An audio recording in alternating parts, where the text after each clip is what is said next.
We're here tonight for the Angel Award Gala. This is the 29th time we've had the opportunity to honor some really amazing people across the state of Louisiana. It's a class of 10 amazing Louisianians who are going above and beyond for kids.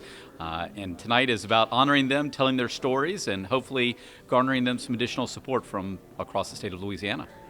The Angel Award program is run by the Blue Cross and Blue Shield of Louisiana Foundation. It's our commitment to making sure that people who are going above and beyond in support of Louisiana's kids are honored and given resources. The genesis of the Blue Cross Foundation was in making sure that Louisiana's kids had access to health care. And when the creation of the Children's Health Insurance Program started doing some of that work more directly, we created the Angel Award as a way to highlight the incredible nonprofits and leaders who are meeting the varied needs of Louisiana's kids.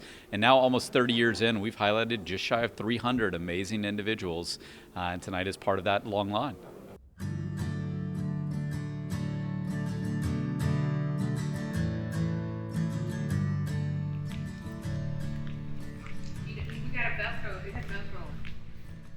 I think what children in our community need is a place to be safe, and a place to grow, and a place to connect, and a place to imagine.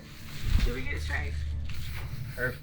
My name is Mary Barrios, and I'm the Community Outreach Director for the town of Farmerville. I work on community projects for the town. We have back to school events coming up. We've had summer camps. Boys and Girls Club is something that's community related, Unity Park. So anything community related is kind of falls under me. When she came to work for us, she had this passion for the Boys and Girls Club. So she come in my office and asked me, "Do you think we can make this happen?" I said, "With you, we can." She said, "Well, I got to have you too." I said, "Well, let's do it together." And she has put this together from scratch. She sees a community not for the problems, but for the opportunities and how we can kind of work together to make things happen. Are these bilingual? Mary really saw a need for a Boys and Girls Club here in Union Parish. We have a full-size gym, and then we also have 3 classrooms. We're going to use one for... We have after-school care, we have summer camp programs, and just trying to meet needs of not only the children who need us most in the northern part of this state, but also their families. They had a building and they had vision of what that building could be used for. They committed for that building to get renovated, new air conditioning, beautiful, renovated flooring. The town of Farmerville and Mayor Crow, they really put a lot into that. The other project of Unity Park is a project of the city of Farmerville. They decided they also wanted to develop that into a community place that families can gather. I think what even originally brought this to the forefront for the mayor was there was a town hall meeting after there was some violence, which is something that, as a small town, we hadn't really seen before. And that's why I think our community leaders have been so involved with the project, is because they really understand what we're hoping to do with this, and that we're hoping that this will address some of the issues that we're experiencing. I think the Unity Park name really is reflective of Mary's vision for the community, and that is that what we have here needs to be for all of our families. Now, she may have stolen this from somewhere else, I don't know. But one of the things that she says a lot is that everyone deserves a place at the table. And so I think that what she tries to do is just to make sure that people are plugged in, that they have a voice. I do say that, and I realize I absolutely stole it, but that everybody deserves a seat at the table. If not everybody's represented, then we don't have a real, true representation of our community. So sometimes I am the only Latina in the room, and I'm well aware of that. But I know that if I wasn't, then who would be there? So I think for me, community is just every single one of us, counting equally. All my animalitos are like you. Mary has been an instrument that has been able to close the gap in between the Hispanics and the brand new city and the brand new language, the brand new country. When you're dealing with Hispanics, with any culture, anybody that is from another country, okay, what makes the difference is trust. And one thing that people know is that we can trust her. Our community should be real proud to have Mary, because she touches everybody's life. She's always been an angel in my book. I always have been very proud to be who I am. I think with my parents, because my parents, it was a legacy of giving. The very work that my parents did was ministry. To me, it's everything to be able to honor them with the way I live my life, and I hope that that's what I'm doing. I can only hope that that's what I'm doing, because I know that that's how people remember them, and I hope that's how people remember me.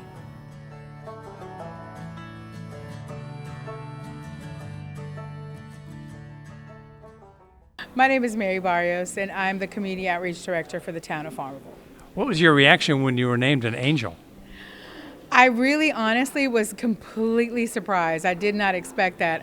I did not even know that I'd been nominated, so when they called me, I thought it was about something completely different, as we did receive some funding from Blue Cross Blue Shield, so I thought it was a question about that grant. So I didn't realize that it was a question. And also, I have a friend who is a former, or she's still an angel, but she was an angel selected a couple of years ago, and so I thought that it might even be about her, so I was very surprised. What is your feeling regarding the importance of volunteering? I think it's everything. I think, a life of service is a life well lived. So I think for us to give back to our community, particularly our communities where they're most vulnerable.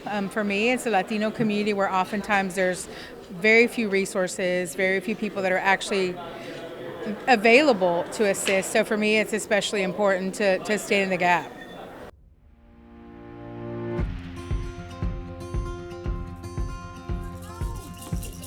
Are you gonna build a swimming pool with your house, Brandon? Uh-oh, the house is falling down.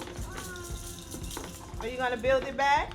What would you like to build along? It means the world to me to know that childcare providers feel like they've been empowered, because they do some of the hardest work there is to do for some of the least amount of money of important jobs, and they weren't being listened to. Come see, David. Would you like to build a house with me and Brandon?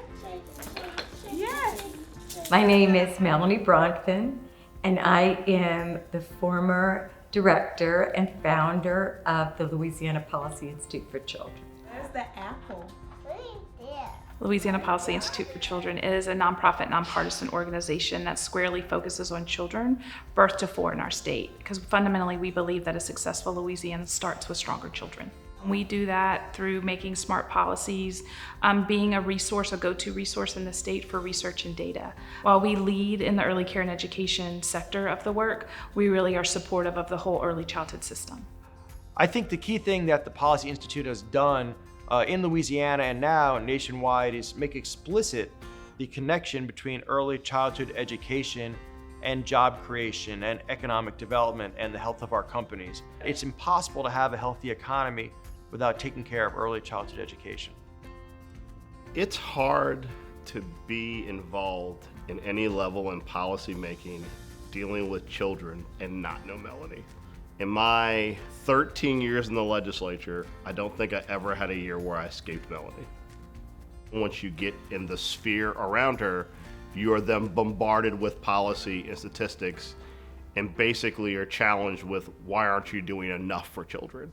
One of the key political insights that the Policy Institute under Melanie and Libby and others has had is to get business on board as a partner, both individually and through the coalition, and then go together to the local, state, and federal legislatures. And in that way, I think we've been able to be demonstratedly effective. It is a workforce of today issue. Mamas and daddies have to be able to go to work, and they have to know that their little people are in quality environments, that they're being cared for and educated by individuals that understand development and what makes little people move, groove, and learn. Early learning centers are not babysitting services. The fact is that we are the brain architects of early learning. Those first 1,000 days are the most important days, and it takes a lot to make all of the learning that little people do look like play. There's a lot of documentation, there's a lot of research, there's curriculum development, there is supporting teachers, there is supporting parents. There are all the things that go into making sure that our youngest, most vulnerable learners are getting all of that brain development that they need. From the beginning of my children's life, Clover helped me raise my kids. And my daughter Nova, she started here when she was 6 months. She loved every bit of it. They even extend their help to the house, they make home visits.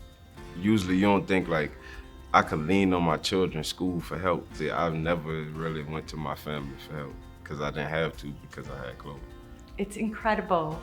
The first child care center I went into, I saw a child care provider who wanted to do a good job, but could not charge parents what it took to do a good job, especially low-income parents.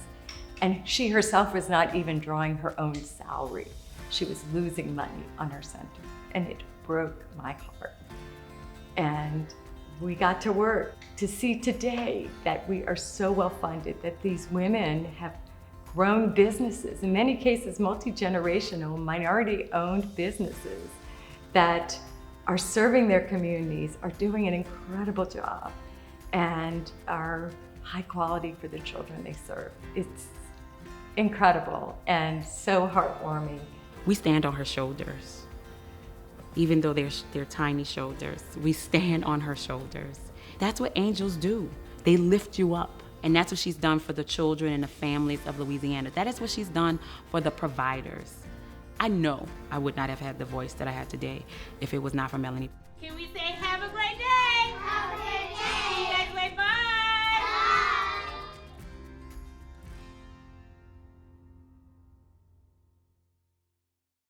My organization is the Louisiana Policy Institute for Children, and the city is New Orleans.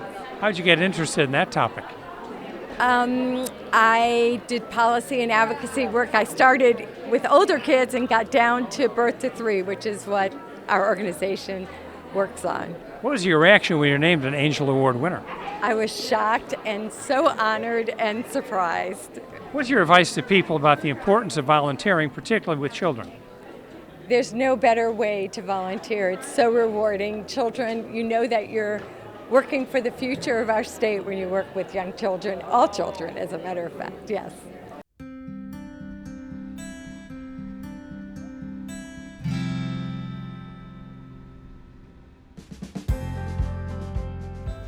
So one of the primary goals is to love yourself for who you are. Accept who you are, embrace your uniqueness, and build that confidence. Superstar! I am Ellen Dosky. I serve as an assistant district attorney here in Terrebonne Parish. I am a founding member and creator of Family Preservation Court. I am also a founding board member of Girls on the Run and past president. Girls on the Run is an after-school program for girls 3rd through 8th grade. It's an empowerment program which helps build the girls' confidence through a fun, experience-based curriculum, which creatively integrates exercise and running. If we can build that base with the girls when they're younger, they won't be in situations where we see them here in the courtroom. Family Preservation Court deals with parents of children who are in state's custody or who are at risk for coming into state's custody. We have a high percentage of children in state's custody in this area of the state. The parents who are in the program are parents who have substance abuse issues. We thought if we could address in some way the substance use issues of these parents, we could provide a better life for those kids. Could you explain a little bit about how she's adjusting? So she's had a little of a mental health breakdown, and I have made a referral to Sarah's team. She said that life isn't what she thought it was. I see Girls on the Run as a program that is preventative.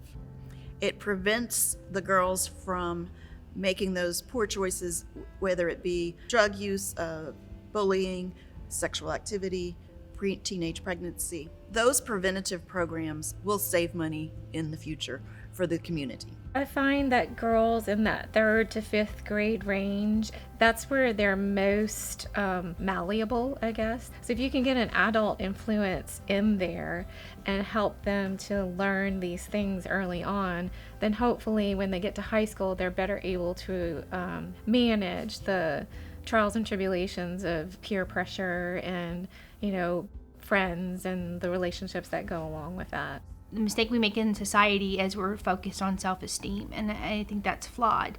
Self-respect is something that you earn, you've created in yourself, and nobody can take it away, where I find self-esteem is external validation, and with the empowerment program that combines the running and the lessons. It's a gift that we give the girls that will never be taken away from them. The ultimate goal is not to become a runner, but to be a confident person in who you are and who you want to be a good friend, to be a great community leader, community member, because through Girls on the Run, they teach you how to be that friend and how to be confident, and then after that comes the running. It's our baby, you know, so we've developed it into this something that we thought, okay, we'll just do it while our girls are this age, you know, and now our girls are 22 and, you know, they're long graduated from the program, and we're still going, you know, so it's just a much needed thing. We have schools that call us all the time wanting to get it done. I brought these pictures just to kind of show like the impact Girls on the Run actually brought to my life. And you made a real connection with your coach. and I actually made a real connection with my coach. It's really special for me because Miss Susan's always been there for everything. Like even if I can't go to my mom about something, Miss Susan has always been there. Without Girls on the Run, I would have never met Miss Susan. I would have never become a power lifter. I would have never coached Girls on the Run. And so I will forever be grateful for Miss Ellen bringing Girls on the Run here. She does things that nobody else would do and does them at her own expense, on her own time, and at great sacrifice. And I think that's what makes her an angel in this community. Super, super girl power.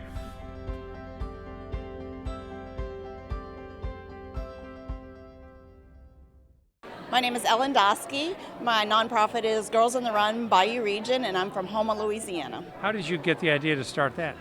Girls on the Run was started with several of my running friends, including my sister Laura, and we just thought it was a great program to instill confidence and joyfulness in girls. What was your reaction when you were named an Angel Award winner? Well, I was very excited to be honored by Blue Cross Foundation with this award. I never expected it, and I don't do volunteer work just to get an award, but it's very pleasurable to be able to be honored. What's your recommendation to people about the importance and the value of volunteering? Volunteering in your community gives you a sense of connection to your community, and particularly with Girls on the Run, you can make a big difference in one girl's life, and isn't that what we're all here about today, is making a difference in someone's life.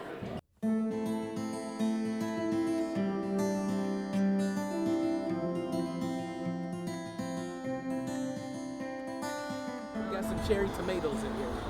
Let's find the beans. These are the beans, right? Somebody came and picked the beans yesterday. When I first started working in this community, I knew what a community was supposed to look like. All right, way to go. I'll see you. My name is Muriel Harrison, and I am the Executive Director of the Gardeer Initiative. The Gardeer Initiative is a faith-based entity that serves the Gardeer community. It's 3.39 square mile area. It has over 13,000 people, and we are here to make this community a safe and a healthy community. The Gardeer community was a high crime, high poverty area.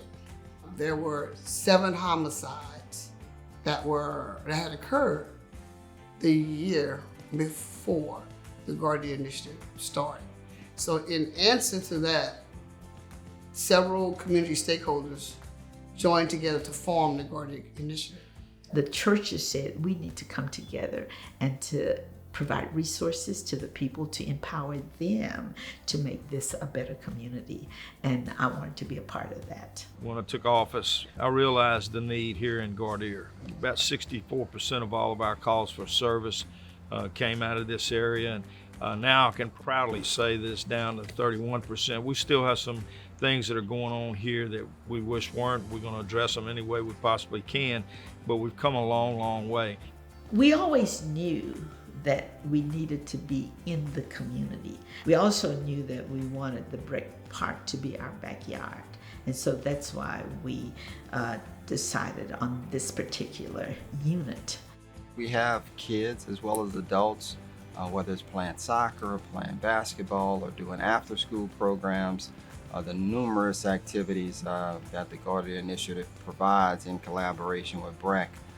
We know that it's made an impact in that community. It's made it a safer, nicer place to live and work and just to grow up as an adult.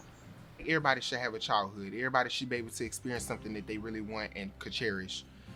Because like me growing up, I used to play like curveball on the street, and you know that's like real dangerous for kids. It's not an important thing that kids should be doing. So to have the Guardian Initiative, the park, BREC, different things like that helping us out, getting the kids involved, it's just a really important milestone in my life. And I'm a 3rd through 5th grade teacher, so we kind of help the kids develop like math skills, science skills. We also have them have outdoor activities. They ride bikes at the park, swing sets, bubbles, chalk, basketball, even play soccer. This area has evolved from a mostly African American community to a mostly Hispanic community. I would say now it's 80 to 90% Hispanics, a lot of whom don't speak English, and we try to connect them with getting their driver's license, getting them employment. So this is a huge issue to be able to help them as well. Dr. Harrison has found the winning formula to aid in reducing crime in this community. It's a vibrant community, it's a thriving community. It's not the same old Gardere. It has truly transformed.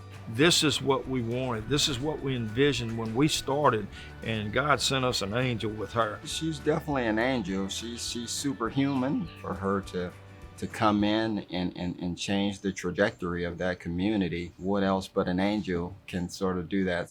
She sees the bigger picture of the community. She don't just see the flaws, she also see that what it can be. She has a future in mind. She has a goal in mind. I'm proud of how we have come together, law enforcement, BREC, South Burbank Crime Prevention, the churches. All of us have come together because we're concerned about the children. We're concerned about their families, and that we've created, that's what it is, that we have just created this space of hope.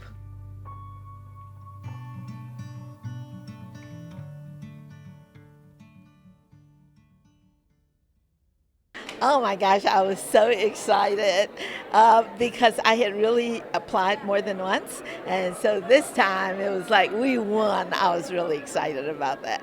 What is your message to other people about the importance of volunteering?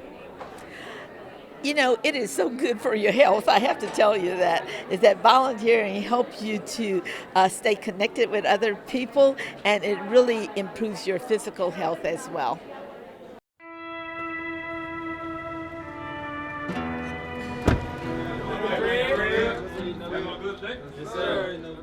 I think this program is needed because kids got to have something to do. We got to have facilities where kids can come in after school and where they can have a safe haven, where they can be safe, where they can get motivated, educated. This program is much needed in the community. I am Frederick Burgess. I'm the founder of Stop the Violence in Alexandria, Louisiana.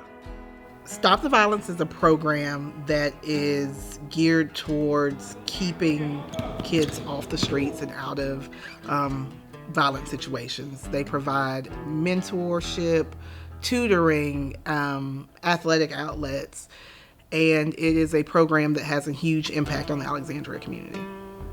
I think what's wrong with our youth today is that they are seeing us lose faith in each other and lose faith in our communities, and that's having an impact on them.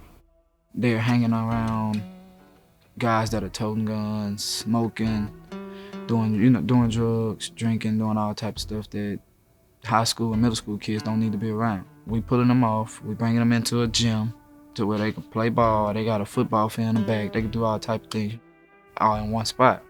What he's giving these kids, no one else doing it. You know what I'm saying? No one else coming up here countless hours of the day, giving these kids something they never had. You know what I'm saying? Giving them opportunity to become someone great.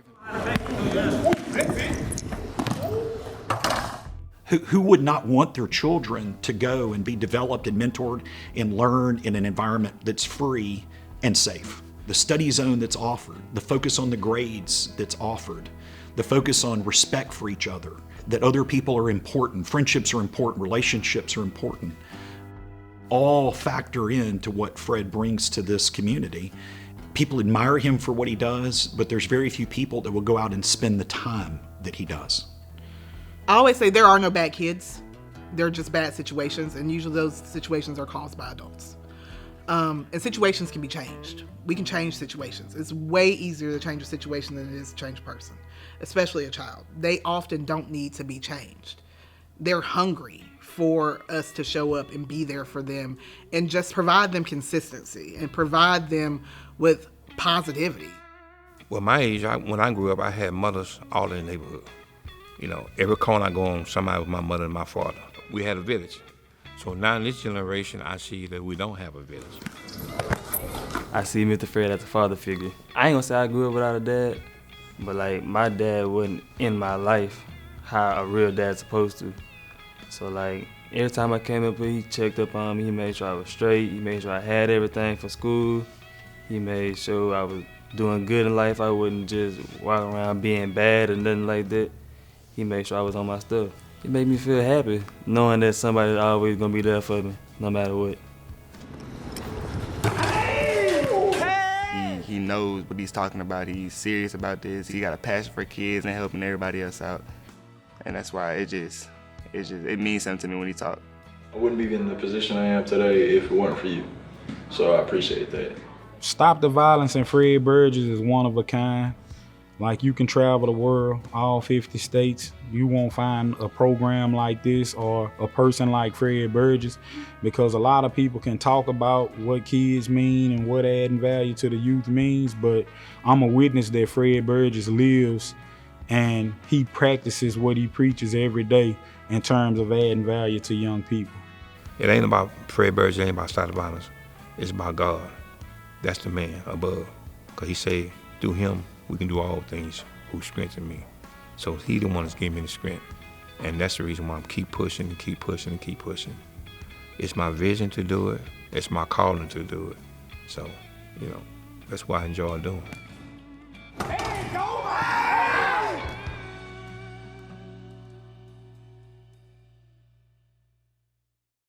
Well, I was living in Baton Rouge about 4 years, and I had a lot of killing going on in my town. So I decided to move back to my city and bring an organization called Stop the Violence, get the kids out the street, get them tired of tutoring, and get them in a better environment. What was your reaction when you were named an Angel Award winner? Well, my action was I was shocked, and I was glad to get the award, and I just thank Blue Cross Blue Shield. Tell us, what is your message to other people when it comes to volunteering? Well, volunteer work that pays off, and we ask everybody in the community to volunteer, get in the community, get the kids together and do something and get their time back to the community.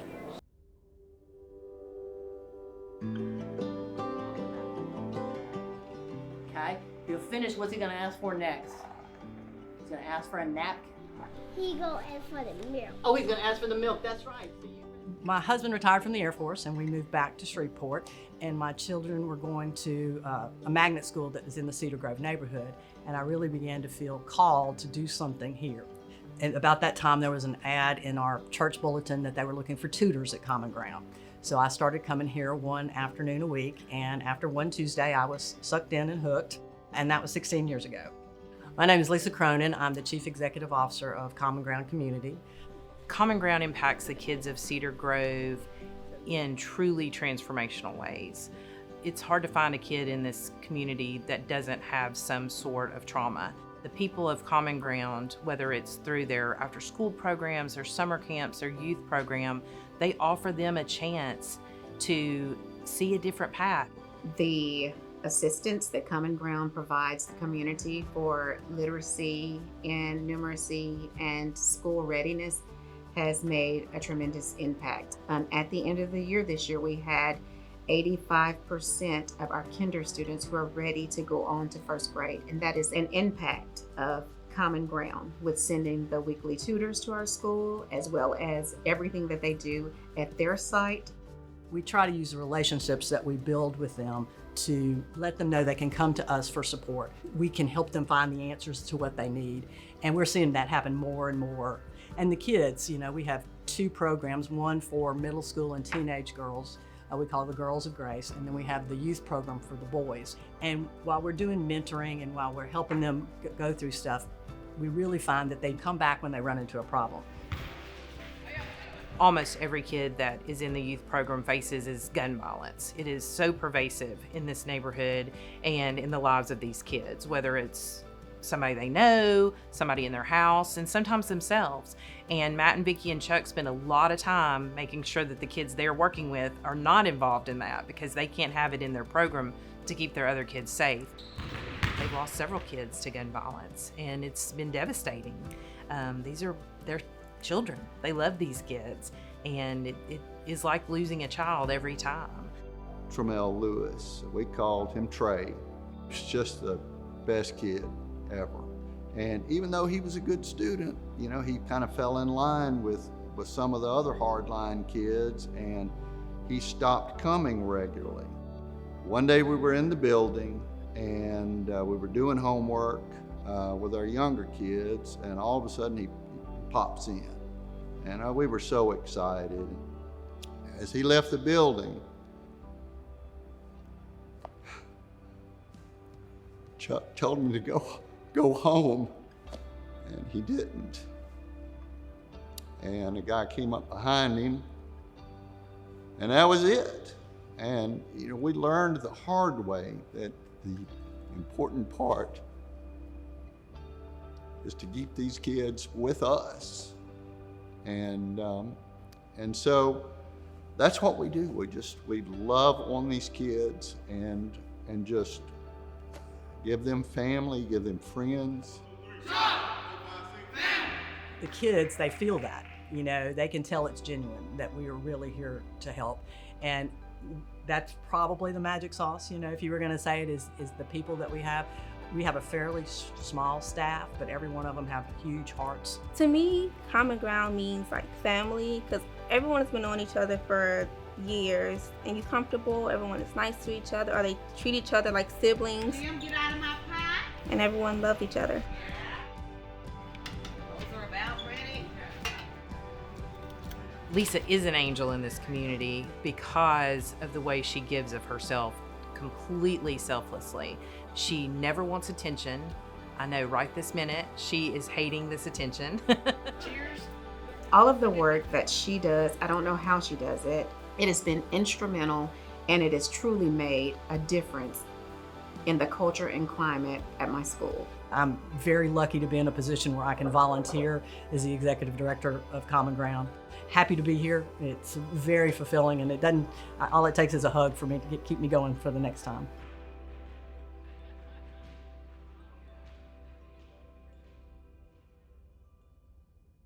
Oh, it's such an honor. I had been to one of these in 2014 for someone else, and I'd been following it ever since. And to be included in a group of people that are angels is just very humbling. Tell us, why is volunteering important? You know, it really feeds a need in me. It's how we make an impact on the world. I love doing something I feel passionate about and encourage other people to do that, because that's how we'll make a difference.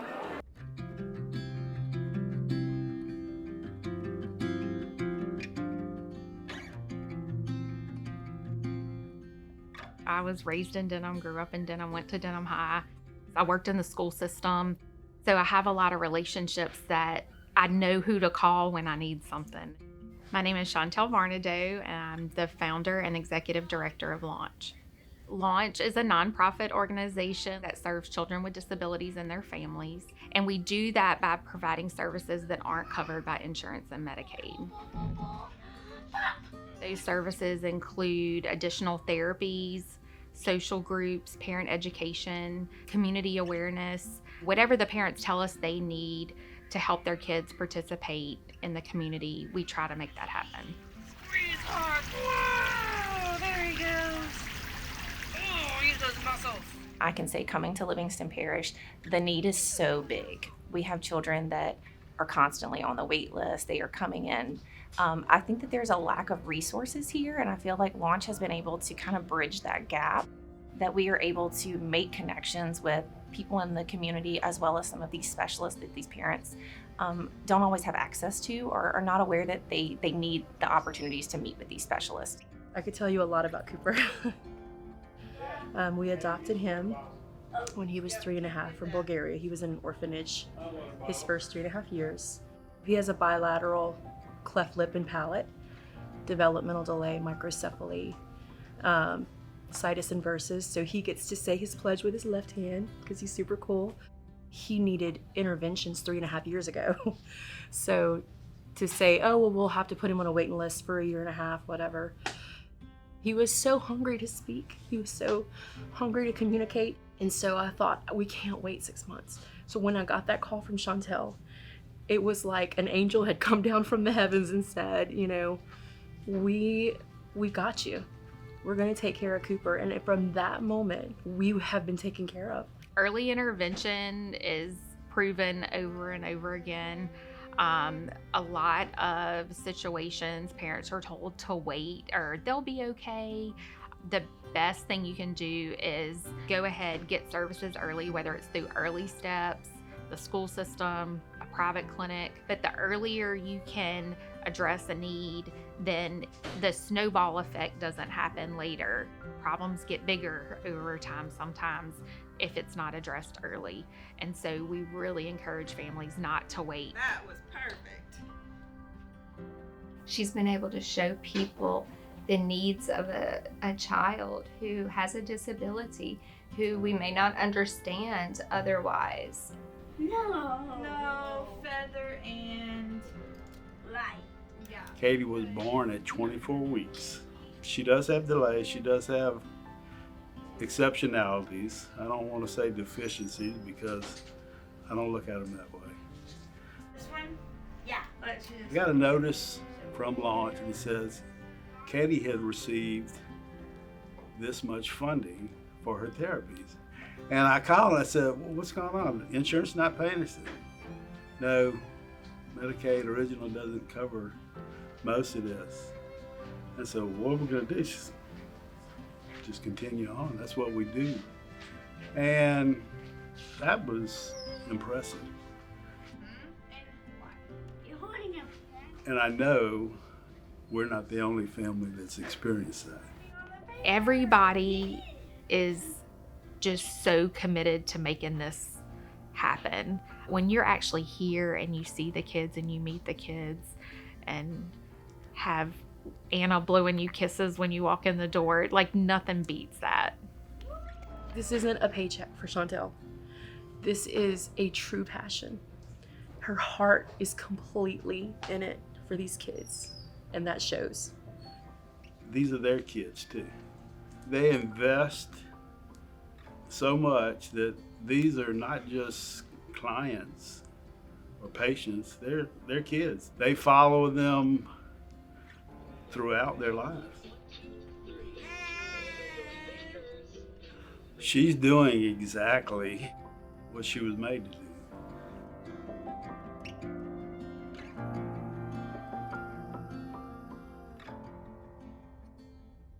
How'd you get the idea to do that? A prayer. One night I was praying about what to do next in my career, and by the time my husband woke up the next morning, I had a name, a logo, a business plan, and the goal was to help exceptional children lead extraordinary lives. What was your reaction when you were named one of the winners of the Angel Awards? I was shocked. I'm happy to work with kids every day, and I am rewarded by working with kids every day, and for others to see that work is pretty amazing. What's your recommendation to people when it comes to volunteering, particularly with young children? There is a ton of work to do. There's a lot of need, whether it be related to children in foster care or children with disabilities. That issue is huge in our state, and they could use all the volunteers they can get, whether it's a nonprofit organization such as CASA or working with children with disabilities. There's a huge need in the state for children.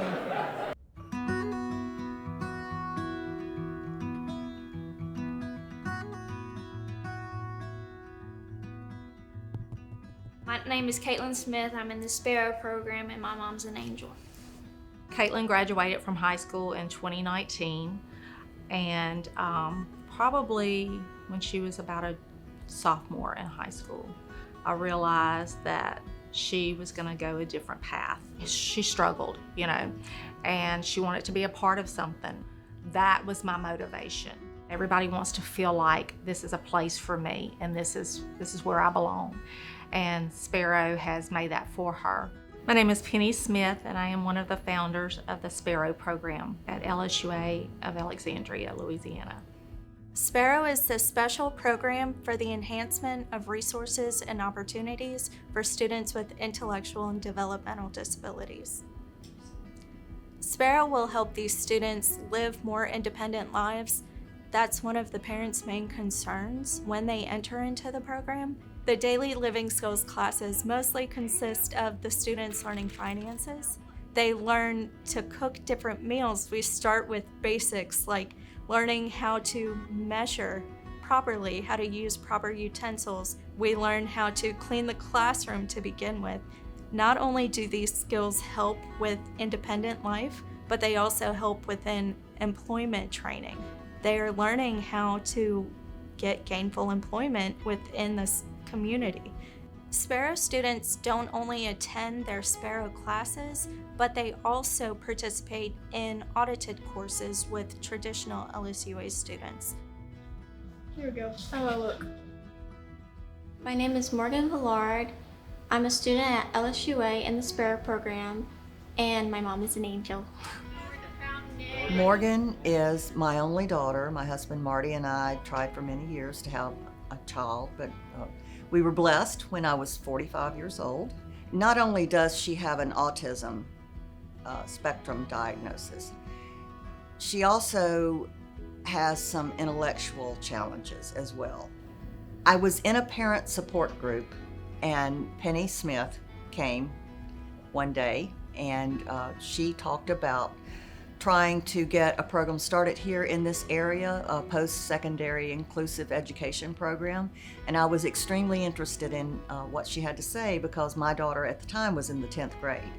I wanted to do something that would help her become independent, you know, after we are gone. And so when Penny came and said that she had spoken with Dr. Carell, my ears perked up and I said, I'm willing to help. This program appealed a lot to me when the very tenacious parents approached us and asked us to consider it. It wasn't a hard decision for me. I had a child that was disabled, and I would have wanted him to have all the opportunities of college life. Before we developed Sparrow, there were 3 programs south of I-10, one in Lafayette, one in Hammond, and one in Thibodaux. So we're the first program on a 4-year college campus north of I-10. There's a lot of people live in South Louisiana. I-10 south, probably 2/3 of the population. Well, let's don't forget about us north of I-10 because our students are important too. So we thought it was important that we pursue that opportunity. And I'm going to tell you, the community responded. We hosted a couple of community meetings. About 70 people from the community turned up, moms, dads, grandparents, some of the kids themselves. And it became obvious to us that there really was a need. Without a doubt, without the intervention and then the ongoing persistence of Penny and Melva to make this program a reality, it wouldn't have happened. I don't really think of it as something that I have done. I know this was a tremendous group effort. I was just happy to be a part of it. The fact that it's going to help all these other people and give them hope as well,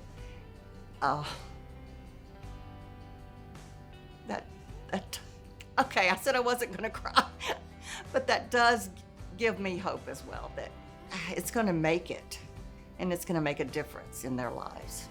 Well, my mom is really good at helping me. She's an amazing person, and she's worked really hard to get me to where I'm at now, and I'm really proud of her. Caitlin said, Mom, I have hope now. To me, it's a godsend. It's truly all those years of worrying, not knowing. It's been a godsend. and it was worth every bit of it. She's just always been there. And I'm so grateful for her. I don't know what I would do without her. She's the best.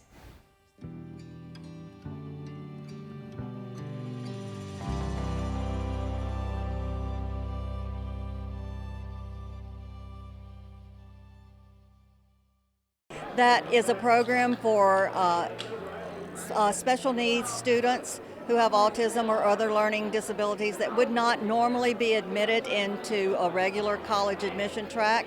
So it's a post-secondary inclusive education program. What was your reaction when you were named an Angel Award winner? I was absolutely stunned. I am so honored and so humbled, but I didn't win this award by myself. It was with a lot of extra help and a lot of volunteers. Why is volunteering important?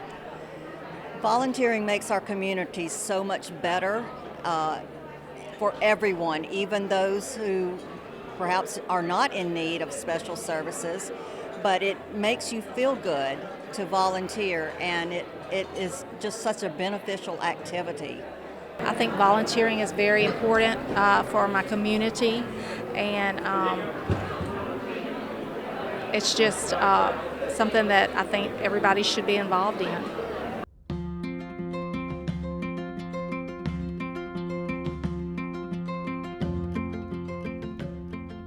I always see children are our future, and I changed that. I said children are our today. They're our present. They are the ones that can change everything. My name is Tamikio Francis Garrison. I am the founder of the City of Donaldsonville's Mayor's Youth Advisory Council, and I'm also a manager of Medicare Advantage compliance programs for Blue Cross Blue Shield Louisiana. Well, the Mayor's Youth Advisory Council is made up of 16 youth, 8 from Ascension Catholic High School and 8 from Donaldsonville High School, and it's made up of youth leaders from the community who come in and volunteer to serve as the advisory council for the mayor on youth issues that are happening in the city. The goal is to actually introduce the youth to all of the different levels of government, to teach them about parliamentarian procedures, their civic responsibilities, to talk about voting, education, just the importance of actually being engaged and involved in the community. The biggest mission is to give the youths of the community an opportunity to have a voice in what goes on in the city, to bring the ideas of the young people to the council, also to make sure that they're involved and to teach them how to be great leaders. Outside of learning the political process, both here locally, or statewide, and even on a federal level, I just think it teaches them a lot of life skills. I think once they go through the program, not only in high school, but they can utilize these tools where they can be successful and become productive citizens. This is a small part of the world, so there's so much out there that they can do and be exposed to. Even the traveling to DC, you know, I have some kids that have never gotten on a plane. When we get to DC, they get on the Metro, you know, they get to see the capital of the country, the Library of Congress. There's just so much that this organization exposes them to. It just makes you realize that there's more than just this little community. I've just learned so much from Mayor's Youth Advisory Council, from traveling to meeting a lot of leaders in the community, and it taught me how to actually be a leader in my own community. All of her work is volunteer work. She doesn't get paid from the city. This is all of her time, her efforts that she put in order to make a difference in the city of Donaldsonville. We're here to help our neighbors. We're here to help our friends, and that's what I want them to see. You know, we can all be involved. That's one of the things I love about Blue. We're constantly involved in the community doing certain things, whether it's helping the Greater Baton Rouge Area Food Bank, reaching out to different people in the community. Not too long ago, we actually wrote letters that were going to be placed in some food boxes, just trying to encourage women who were victims of domestic violence. So it's to teach the kids that at any point in your life, you should be giving back. She just has a heart for people. She is one of those people that always tries to keep her glass full so that she can pour into other people, especially children. I feel like she's the type of person that wakes up at 4:30 in the morning with a mission on her mind, and she doesn't go to sleep until, well, I'm gonna tell you this, she does go to sleep at like 8:30 at night, but at the same time, like, she wakes up with a mission and she goes to sleep with a goal in mind. And that I don't know where it comes from. It probably comes from our lineage, it probably comes from her upbringing, but she really just has a passion for people. I mean, her work speaks for itself, but honestly, she treats every kid that she meets like her own kid. She puts 110% into them. She's a savior for more than just me, for all of the students who've been present on this council, for all of the people who represent the community. She is just someone that will literally, she'll give you her entire soul, and she'll give you her time, which is very valuable. I wish they were here to see it. I know they're watching from heaven. You know, you just have to keep living till God calls your name, but you have to keep making your parents proud. And that's what I try to do every day. And sharing it with my daughter, making sure her and all of her friends in the community just are empowered to do better every day. And hopefully they're up there smiling.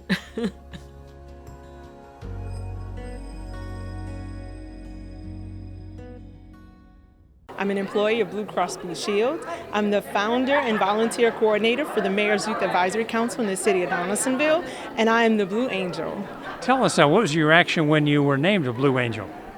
In shock, utter shock. They actually surprised me and brought my family into Blue Cross, and that's when they told me. So it was just a shock and definitely an honor. What is your recommendation to people that may be thinking about volunteering but just haven't taken the plunge? I guess my recommendation is if whatever your God-given talent is, that one thing, if each one teaches one, if you just share that talent with a child, that'll change their lives and their families' lives forever. It was a wonderful event. This was our 29th year of highlighting some truly exceptional individuals. We were honored to be able to tell their stories, and certainly we are excited to continue to support them in all of their important work for the kids of Louisiana. How can people get more information? People can find out more about the Angel Award at bcbslafoundation.org, and from there you can navigate to the Angel Award to learn how to nominate someone or to learn about this year's class of Angel honorees.